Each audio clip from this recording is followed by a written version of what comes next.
Guys, welcome to my review of Dune Messiah. This is the second episode in the mini-series covering the Dune series, so I hope that if you haven't watched the first one, you'll go tune into that now.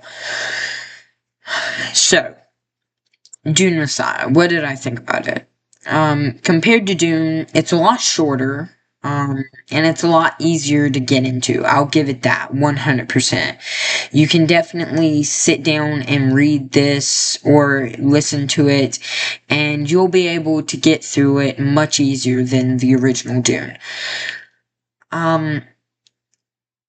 Even though it's not as long and it doesn't have as much action, it's still a very realistic, very engaging story.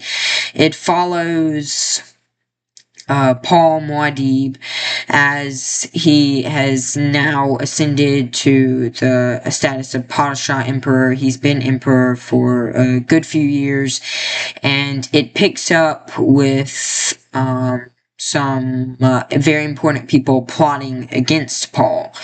And that's really the plot of the whole story. It's the plot.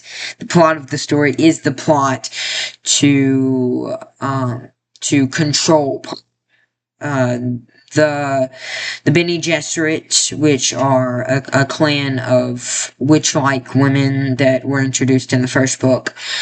They've always had control over certain aspects of the life of the nobles and the emperor, and they lose this control when Paul steps onto the scene, because Paul is doing what he believes to be right, not what he wants to do. So their goal during this book is to regain that power.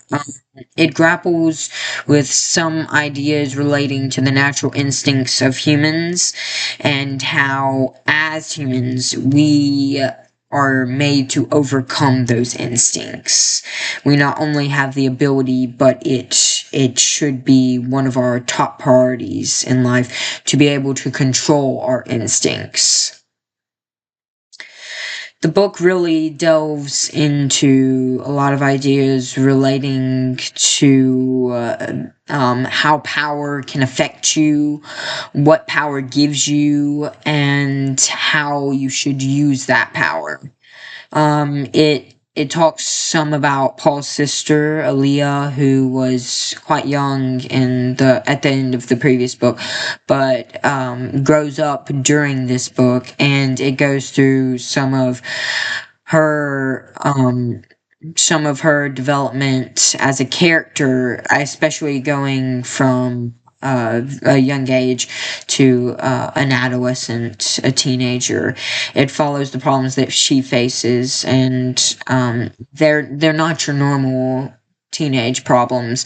They're very special because she is a very special individual. So it talks about how she is mentally affected, what goes through her mind, and it talks about it goes into some romance as well, with a romantic relationship between her and another character, and that other character is ethically questionable because of the means that was used to fashion him as a human.